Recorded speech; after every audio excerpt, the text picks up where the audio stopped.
SuperTalk Mississippi media production. Does that tree have you worried? Want to get it cut down before the next storm? You need to call Max Tree Service and Land Management for your free estimate. Don't wait till it's too late. Call us today at 601-695-1717 or check us out on Facebook. Max Tree Service. And now, Sports. Get ready, sports fans. It's time for Chasing Foul Balls on SuperTalk Pike County 93.5 and streaming worldwide on the SuperTalk Mississippi app and on your Amazon Alexa devices. Chasing Foul Balls, your weekly source for all the sports news and interviews important to Southwest Mississippi. Chasing Foul Balls is presented by First Bank.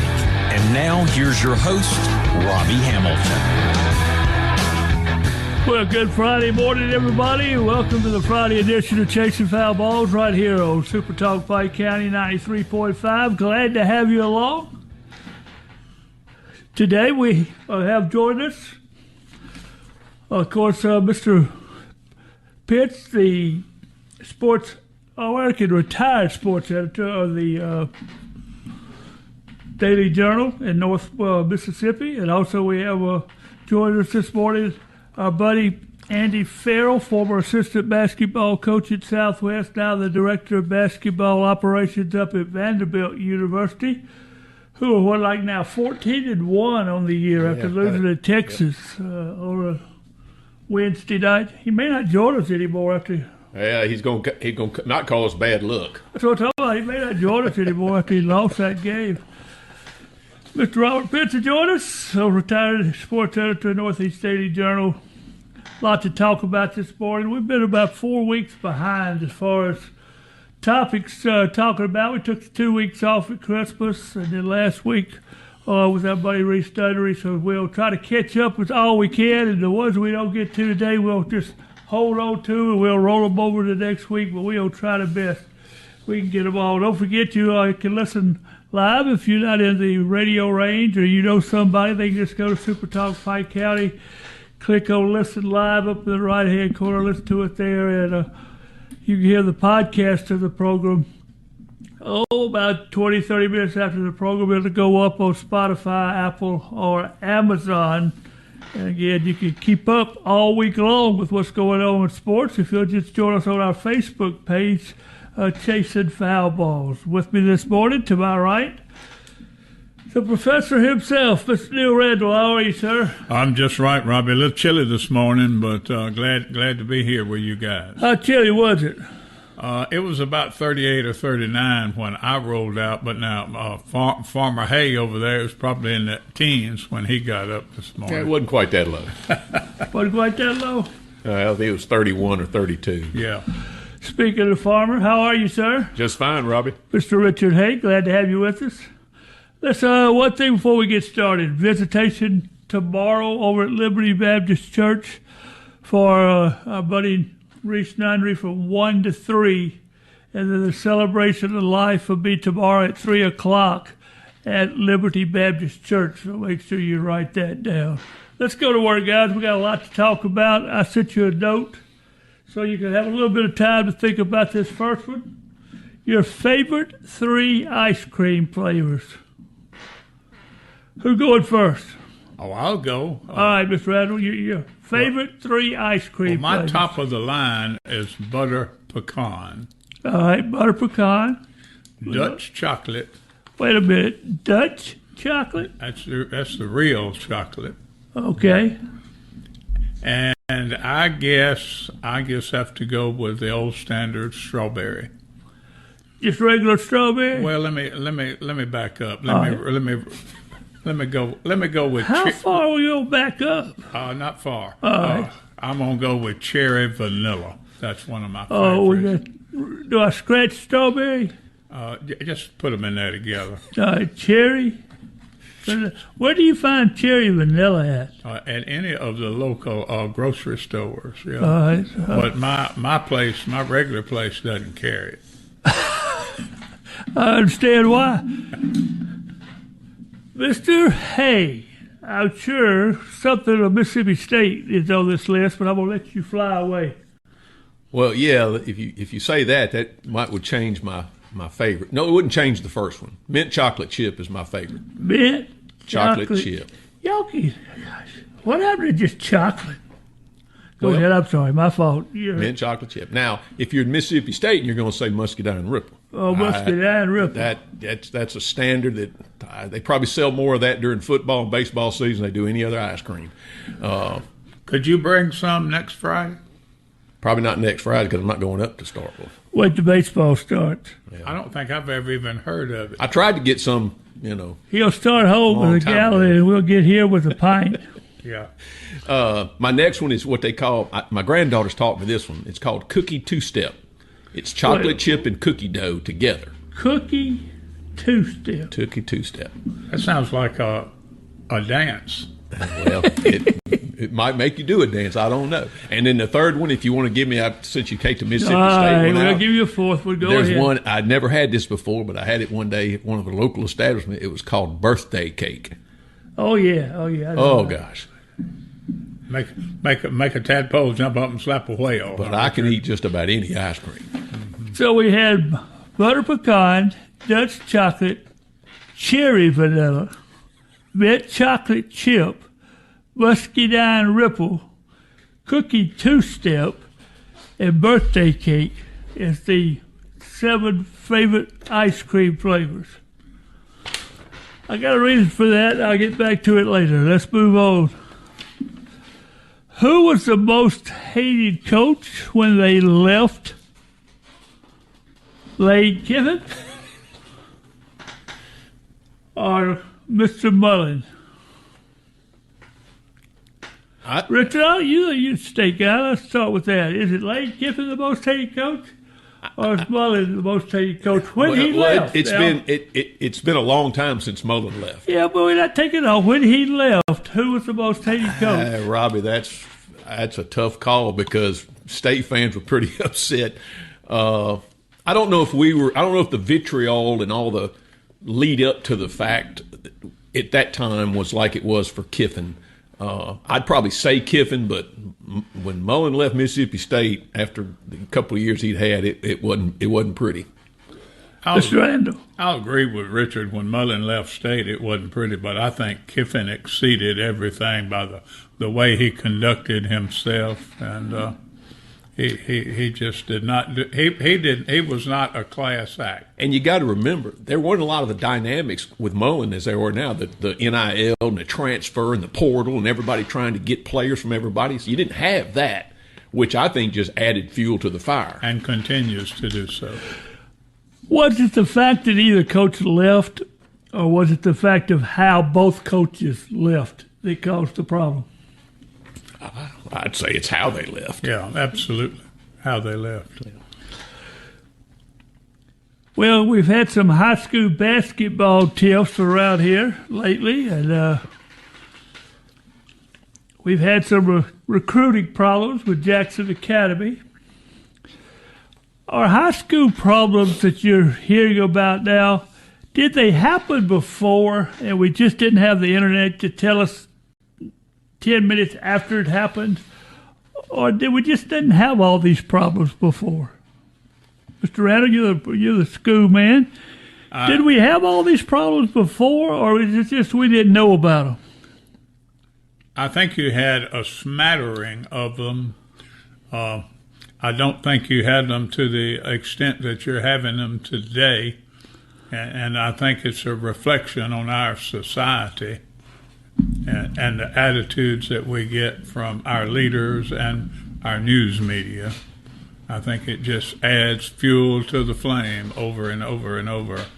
But I also think, Mom and Daddy not totally in charge at the house anymore. I think that has a lot to do with it. Oh, Robbie, we could spend probably the whole show talking about the disparaging thing that happens with social media. And everybody wants to be the first to get it on there, and everybody's got a video clip. But we remember the day at the youth park when there was none of that, but it still happened to some extent. You had parents more involved than they probably needed to be at some point in time with their vocalization and coaching abilities. But I think it's worse now just because we know about it, like you said, because of the ways we can get information to basically instantaneous.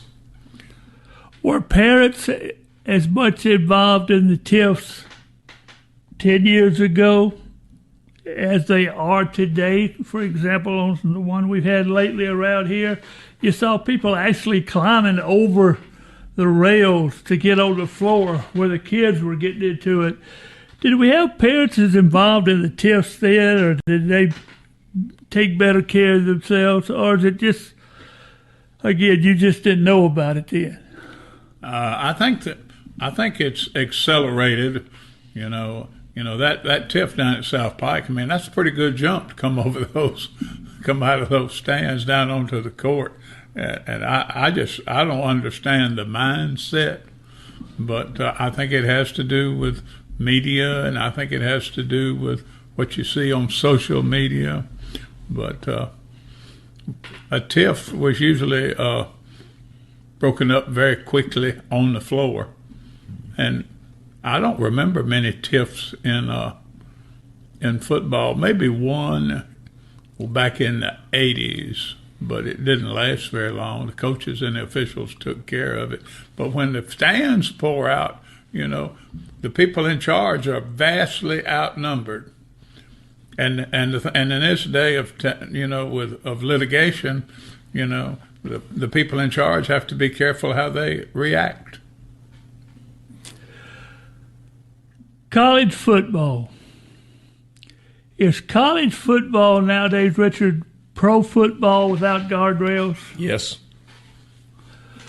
What can be done to put the guardrails back up, or can the guardrails be put back up to get it back in line?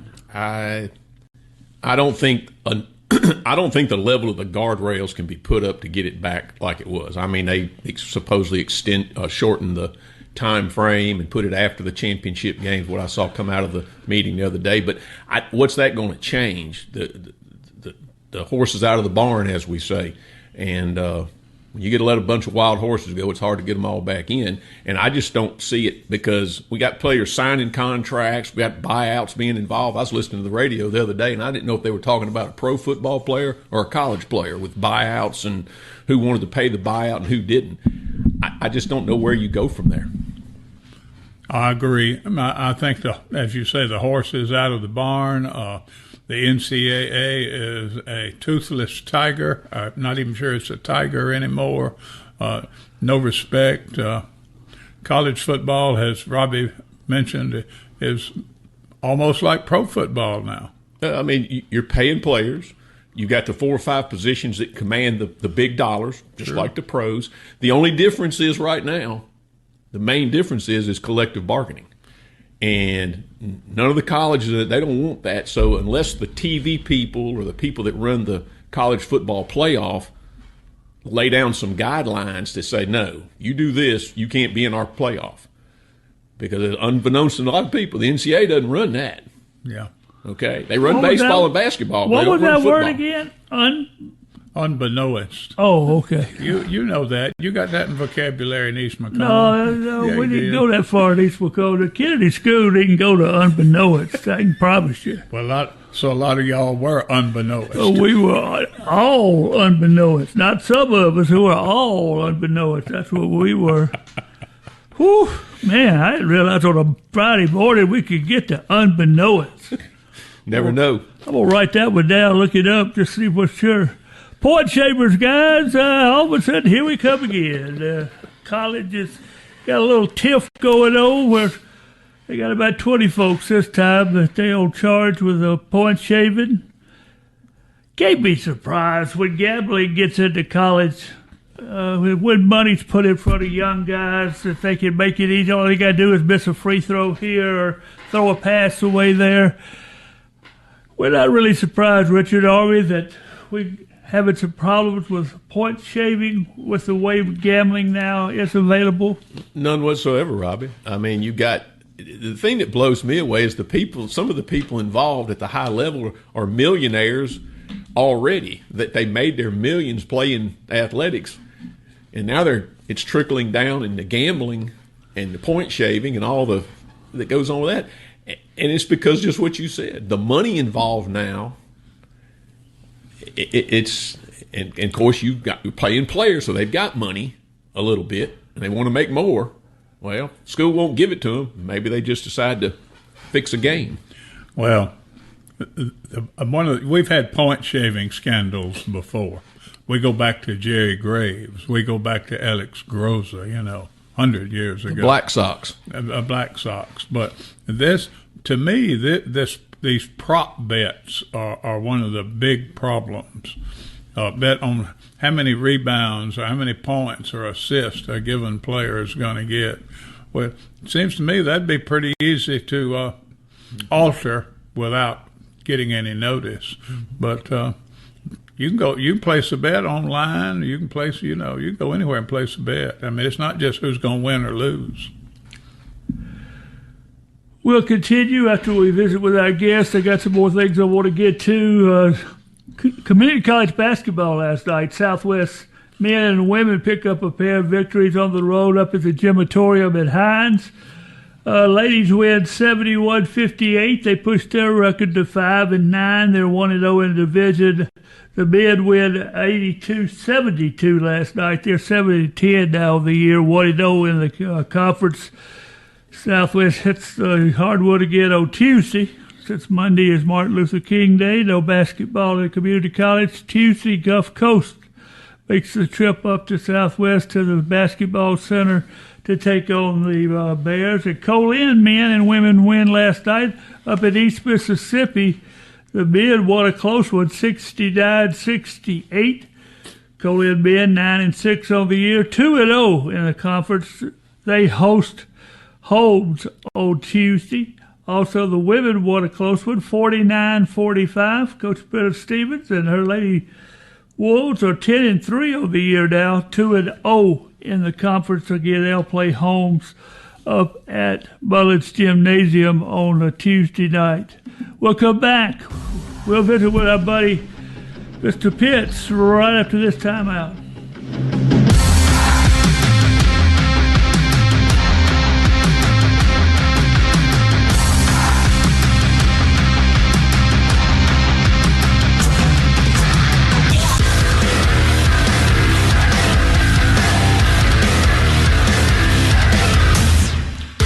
Welcome back, Chasing Foul Ball Friday morning here in Southwest Mississippi. Glad to have joined us, Mr. John Pitts, retired Northeast Daily Journal sports editor. How are you, Mr. Pitts? Doing pretty good, fellas. Thanks.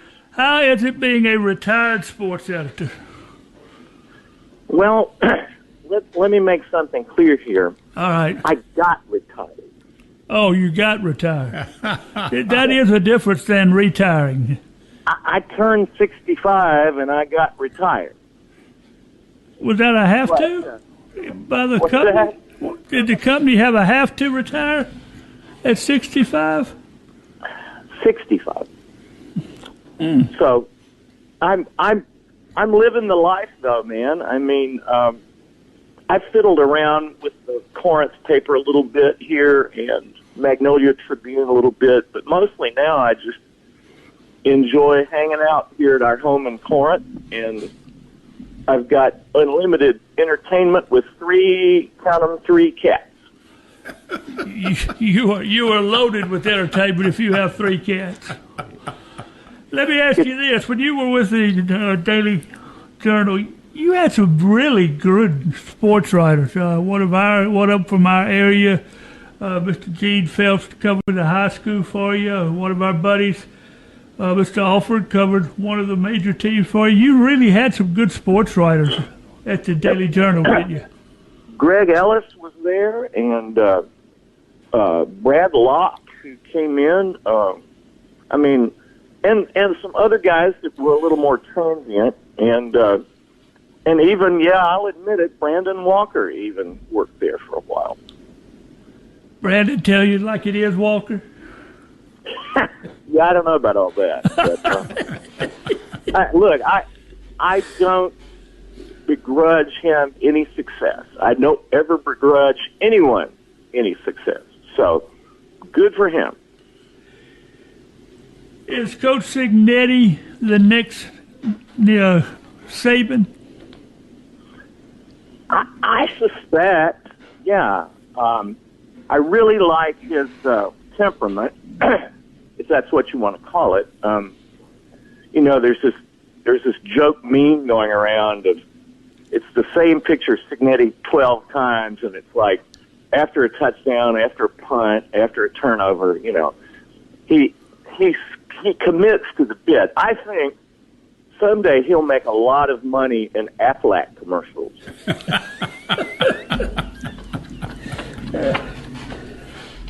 If that's his choice. If that's his choice.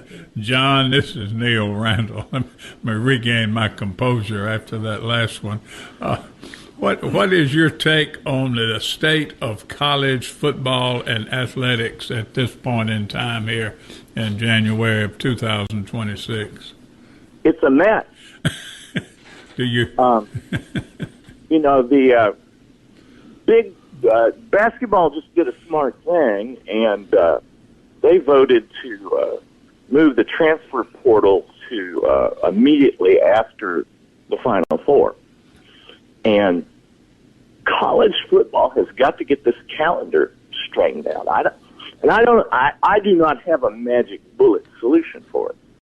But somewhere at the intersection of transfer portal and coaches stealing away in the night to go someplace else, and I don't know, everybody just needs to, and for goodness sake, don't let Congress get involved. Oh, that'd be yeah. Congress couldn't do anything. Congress couldn't screw in a light bulb. So, I mean, it's just like with Major League Baseball right now. The Dodgers have signed another guy. Well, where this leads us is guardrails. And, there's probably going to be labor unrest in Major League Baseball, and we'll come out the other end with a salary cap, which is reasonable. I mean, other leagues do that, and baseball players have been really fighting against it. But, the Dodgers are putting together a all-star billion-dollar lineup, and, it's if you are Pittsburgh or if you are whatever, it seems terribly out of whack there. And I think college football, look, it's great that Indiana and Miami are in the finals, as opposed to rounding up the usual suspects like Alabama and Georgia. We've all seen that game. And, that Ole Miss got as close as they did is remarkable under the circumstances. And so it's going to have to continue to evolve, as they say.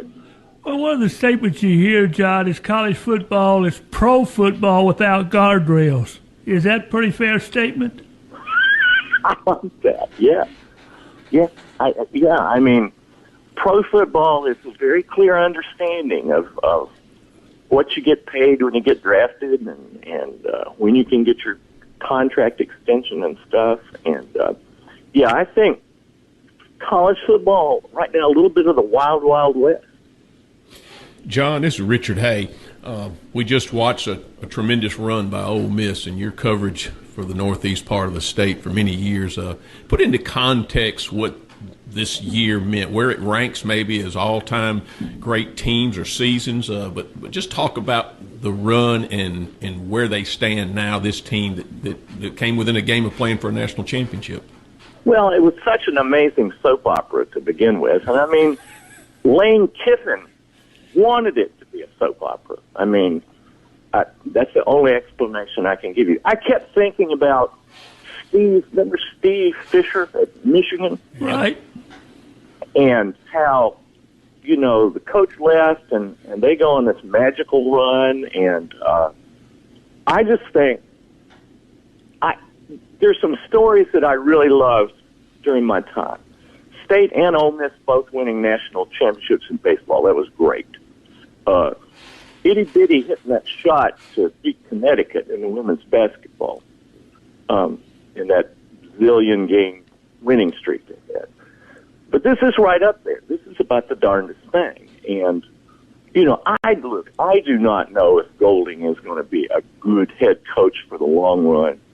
But he and the kids held it together, and I think if I had a cap on, I would tip it to them because that's remarkable. To be a fly on the wall there, somebody, Rick Cleveland, somebody, can write a heck of a book about that.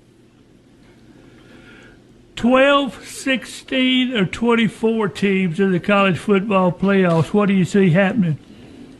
Well, I know that there are leagues that would like to see 24, but that's too much. I think 16 makes sense in that the 8 best teams then would get that prized home date. I mean, that's the flaw now, is the best teams. Can you imagine what the scene in Bloomington would have been like if Indiana had played a first-round game at home? Holy smoke. 16 sounds right. Let's try 16. I think that's what the SEC wants. I think I read somebody, Big 10, Big 12, Big whatever, would like it to go to 24. But let's take a couple little steps here. But the financial impact in Oxford and the other cities that had towns that had home games to open the playoffs cannot be understated. John, this is Neil Randall again. Monday night we get the championship game. Do you feel like Indiana is going to complete the undefeated season? Man, they're like Thanos in the Marvel movies. I don't know. He snaps his fingers and the other team disappears. What they did to Oregon, I think Indiana just scored on Oregon again, just now. I mean, it's that's just remarkable. And of course the naysayers have to come out and go, well, they're cheating and their roster is older and stuff. Yeah, I mean, they have developed players. And he brought a bunch of players from his last gig, and that's good in that it shows you that the kids want to play for him, and ain't nothing wrong with that. So I'll wait and see who my wife is cheering for on Monday night, and I'll probably just take the other side to be contrary. Just to get the cats all fired up? The cats generally know to stay out of the way when football is on. We're speaking to a forcibly retired sports editor of the Northeast Daily Journal, Mr. Pitts. One more question, a couple more questions here. How are you building your college team if you're a college coach now? Are you building it with 18-year-old recruits, or are you building it with 23-year-old portal transfers? Well, it depends on context. I mean, I think a mix. But I mean, if you went 2-11 last year, you're gonna go to the quick fix. But you've got to be mindful of keeping fresh supply of talent. So, I mean, I think, this is why college football now has a job called general manager. When I was in college, there was a head coach and athletic director. There was nobody called general manager. And roster balance, roster assembly, it's insane. I mean, you got guys out there that have played at 7 schools. And that it's just nuts. So I would like some guys on my roster who'd been around, but I would like some guys who don't know enough to know that they should be scared. John, this is Richard Hay. We're coming up on the 30th anniversary of Mississippi State's run to the Final Four. Talk about the historic perspective of that as you remember when it was going on. Well, I sadly must admit that I was not in Mississippi at that time, but it is spoken of in hushed tones by the people who were there. It must have been remarkable, and this is what I was thinking about with the Ole Miss football run. It's just, Michael Katz and I talked about this, the Journal's Ole Miss writer. Man, you just strap up and hang on, and let's see where we go. And that was remarkable a remarkable run and will always live in state athletic history. As a former sports editor, the Egg Bowl is going to be on Friday, November 27th this year. Right. Did you like the Egg Bowl on Thanksgiving night, or would you rather have it on a Friday? I hated it. Hated, hated it. Now, it was what it was.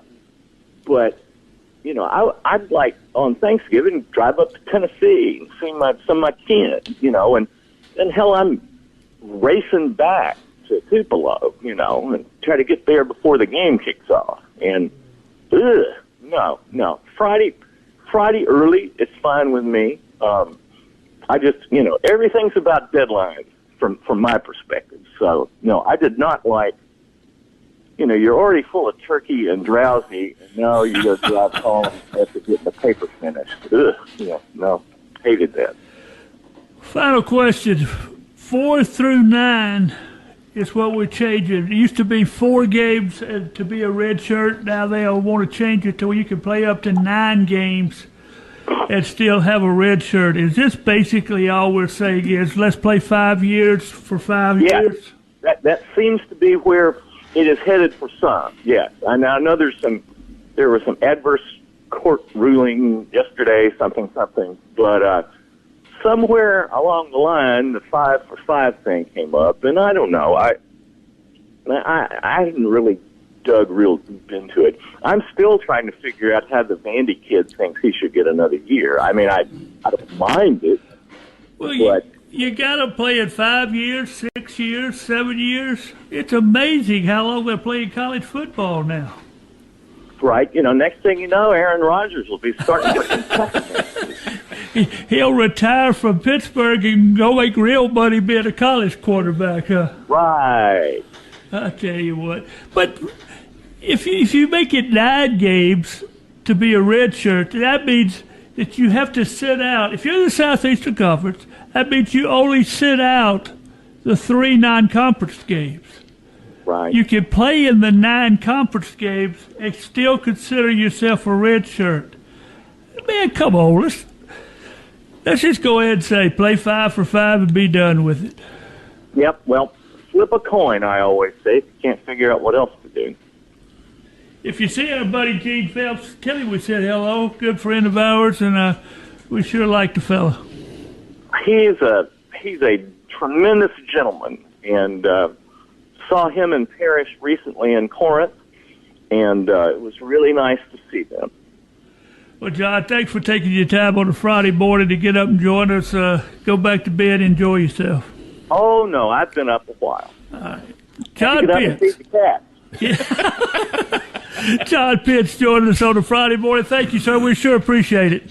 Yes, sir. You guys take care. We'll come back. Andy Elvis Farrell joins us from Vanderbilt here on Chasing Foul Balls. Stay with us.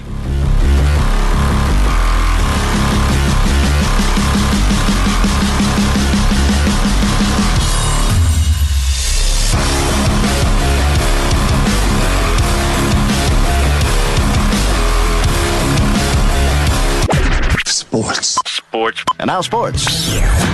You're listening to Chasing Foul Balls on SuperTalk Pike County 93.5 and streaming everywhere on the SuperTalk Mississippi app. Chasing Foul Balls is presented by First Bank and brought to you by Guy's Pharmacy. Now back to Chasing Foul Balls on SuperTalk Pike County 93.5. Thanks for staying with us here on SuperTalk Pike County 93.5. Our thanks to the forcibly retired sports editor of the Northeast Daily Journal, John Pitts, for joining us. And boy, I always like talking to that guy. Oh, he's a breath of fresh air for sure. He's got it going on. Joining us from the Music City. I don't know if he's got his guitar or not, but joining us. He should sing us a song. I don't know. I want to go that far. Come on, you don't want to hear Elvis right now? I was fixing to say, join us is Andy Elvis Farrell, former assistant basketball coach at Southwest Community College, now the director of basketball operations for Vanderbilt. Elvis, how you be, man? I'm great. I love the intro of how you go from someone that's a breath of fresh air, someone you love talking to, and now we're segueing to Andy Farrell. To you, yeah. We go to the Mr. Always Tell Us Like It Is, Andy Farrell. First of all, catch us up. How's your family? Oh, family is amazing. We're loving Nashville. Jillian, she's still the queen of the household. She does an amazing job. Loving Nashville, loving the Nashville scene, the food, the music, and just the community that we've been able to build here. And then the kids, I tell you what, they're getting bigger every day. The daughter is 7 and our boy is 4.5. And Juliana and Joshua, they're both great in their school, getting involved with dance and jiu-jitsu and soccer and basketball and t-ball. They're just so active all the time, and they're just so blessed here, and we're loving Nashville right now. Do they let you sing at Vanderbilt, or did they make you sing at Vanderbilt? It was not a part of the interview, and I keep asking if they ever want me to do the national anthem, but apparently in Music City we don't have too few opportunities with all the talent that we have here, but it's still on their radar just in case. Yeah, I'll bet. Best memory of your days at Southwest Mississippi Community College? Probably the first time I was on Chasing Foul Balls. Oh, here we go. we now don't take it easy on you, so don't butter us up. Best memory of Southwest? Best memory of Southwest, it's got to be when we won the state championship. But I think it wasn't just that one moment. I think the thing about that team that we had, it's how we did anything is how we did everything. We had the number 1 GPA in the nation. We had multiple players go Division I, multiple players go Division II, a couple all-conference guys, an All-American. It's just how we approached the community, whether it was our fundraising or going to support baseball or football or women's basketball, how we did in the classroom, community service and volunteer work. All those things was a part of the process, and it culminated with the state championship. And I think that year was just so memorable for us. Andy, this is Richard Hay. It's so good to have you and hear your voice and catch up with the family. I've always wondered, and I'm sure every one of them's different, but give the people a kind of an idea of what the director of basketball operations does. Because I see you, watching the games on TV. I see you on the court. I know you've involved there. But just what is your day-to-day activity being the director of basketball operations? Yeah, it's almost it's a jack of all trades, a master of none. I think that if you view my position as the center of a wheel, where my job at the center of the wheel is men's basketball, my job is to touch all parts of the outer side of the wheel, where it's marketing, ticketing, compliance, alumni relations, community service, all team travel, analytics. So I kind of have my hand in so many of those things where I'm helping out from the efficiency and logistics standpoint to make everybody's job easier. If things go wrong, it's probably my fault. If things are going well, that's great, and I'm moving on to the next thing. Andy, Neil Randall, as Robbie said and Richard said, great to hear your voice again. Likewise. Here, my question is this. We really enjoyed you here. You were the breath of fresh air. But tell us where all you have been since you left Southwest and Summit. Yeah, after I left Southwest, I was afforded the opportunity to go back to the University of Dayton, where I'm born and raised. I did my undergrad, and I spent 6 years at the University of Dayton. Variety of different roles, recruiting coordinator, special assistant to the head coach, director of community relations, a bunch of different titles there. I was there for 6 years, had some unbelievable teams at the University of Dayton, and then left for 1 year, about 8 months, to become an assistant coach at Siena in upstate New York and Albany. And then after that season, we were there for about 8 months, and unfortunately it wasn't a good season. I knew it was going to be a rebuild, but the administration decided to go a different direction. We got fired, and then honestly was looking for a job for about 4 or 5 months, which is a stressful time for a man, a father, a husband, a provider, a coach, and then was just absolutely blessed to be afforded this opportunity at Vanderbilt. And I started my first day on the job was our first day of classes a year and a half ago. So this is season number 2 for me and for my family at Vanderbilt. So as soon as I left Southwest, seems like it was yesterday, but 6 years at Dayton, 1 year at Siena, and then going on 2 seasons at Vanderbilt. We're speaking with Andy Elvis Farrell, the Director of Basketball Operations for Vanderbilt University, coming off a 16-game winning streak. Were you surprised to get off to that kind of start this year? I think anytime you go on a win streak, it is surprising. I think the thing that Coach Byington, our head coach, he's such a great leader, and he has an unbelievable perspective. His biggest thing is want to know every day, whether it's practice or games. So, again, like the 16 wins in a row, it became a byproduct of just trying to be want to know every single day. And I think that when you stack those types of days together where your goal is want to know every day, looking back on it, 16 wins in a row, especially with the teams that we played, the road games, the neutral site games, the home games, the ways we had to win. Yeah, it was a gauntlet of 16 games, but at the same time, like, Coach is so process driven that it was impressive. And to tell you the truth, during the summertime, this team felt special. Their personalities, the way they integrated with one another, the way that Coach Byington just said, like, hey, let's allow these guys to just play freely. Let's get them to know each other. Let's form the bonds and connectedness of the team.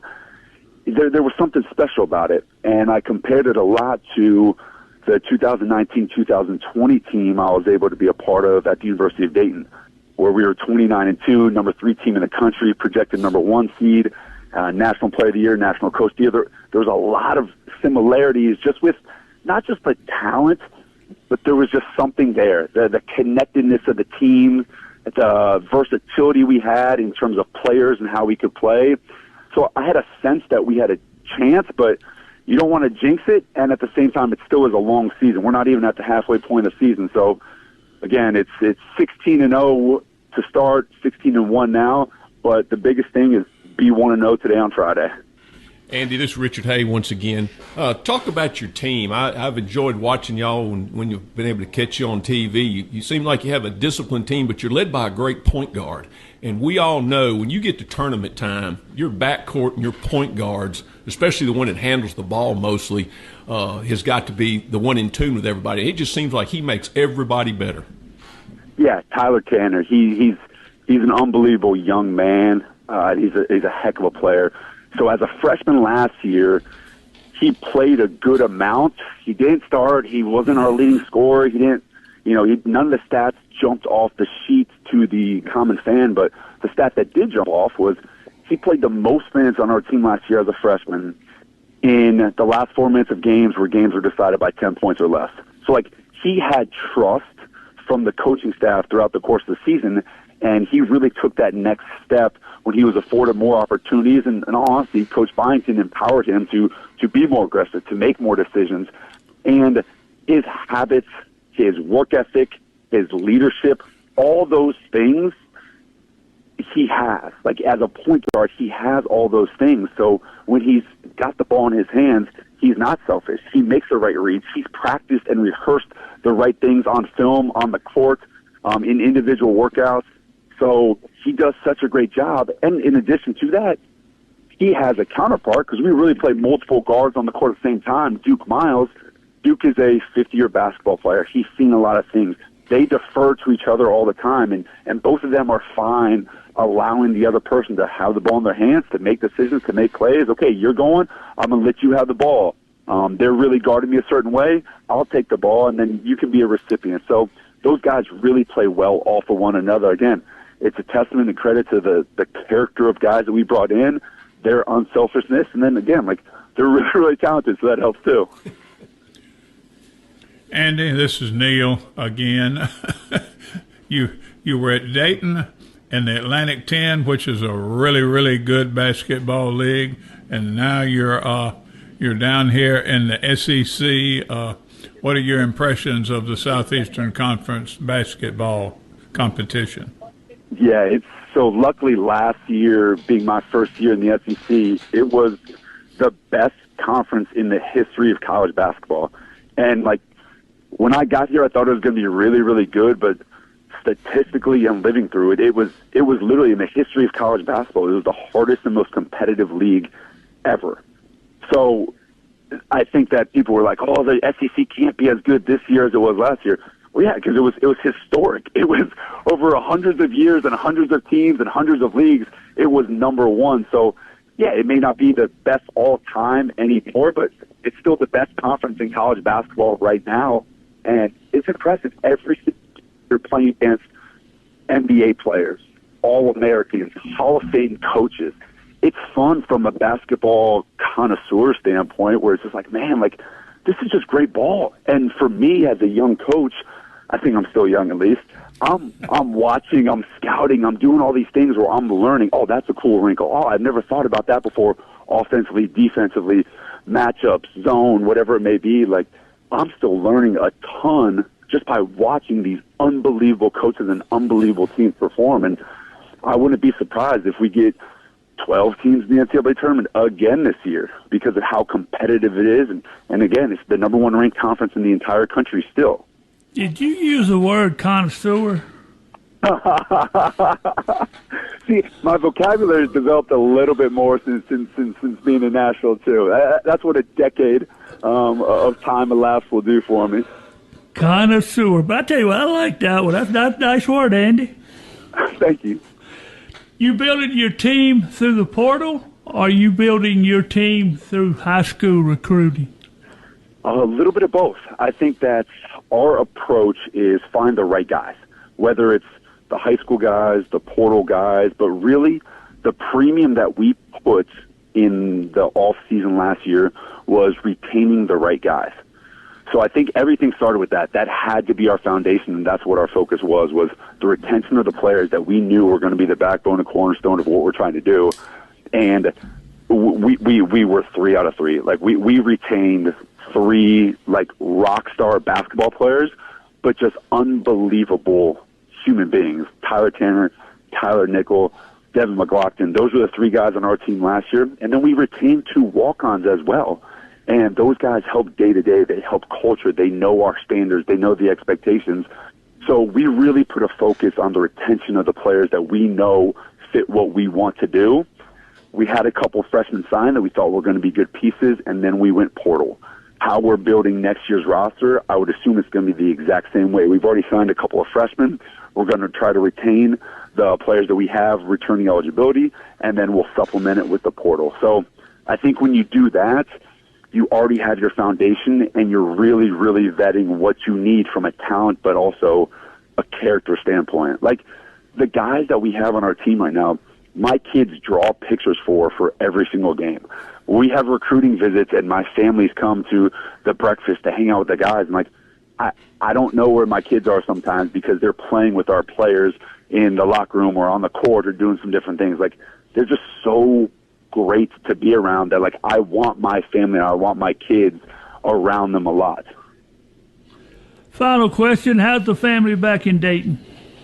Family back in Dayton's good. Oh, they're going to be thrilled that I'm talking to y'all. It's they're doing so good. Family's doing well. Both brothers are still involved in their kids' youth sports. Mom and dad are try to get down to Nashville as much as they can. We actually, when we played our tournament in the Bahamas, it was a fun tournament for everyone, and we ended up winning the tournament. But my mom came, my dad came, Jillian and the kids were able to come. Both my brothers came. My one brother came with his girlfriend.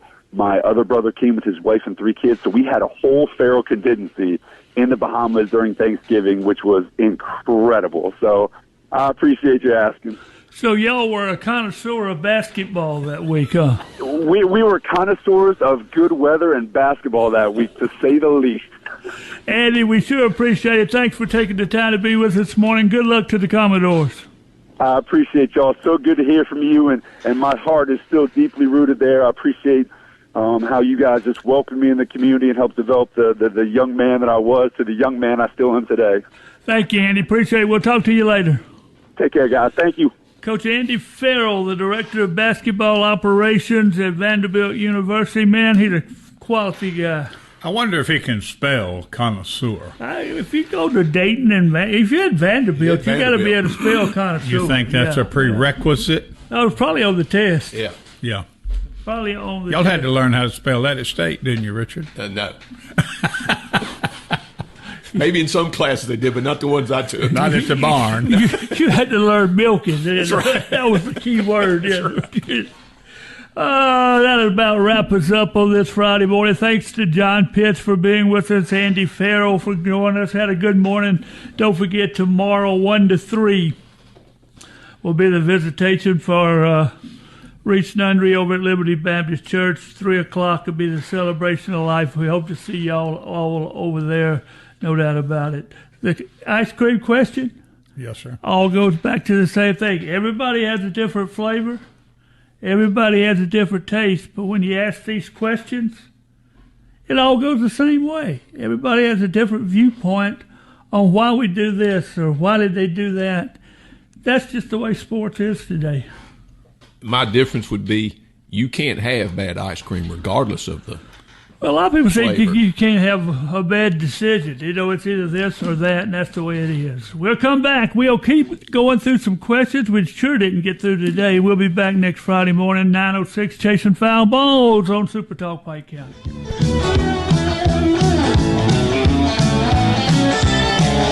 Everybody's looking for romance. I just want a little time to dance. And tomorrow we can sleep all day. Before tonight we'll let the music play.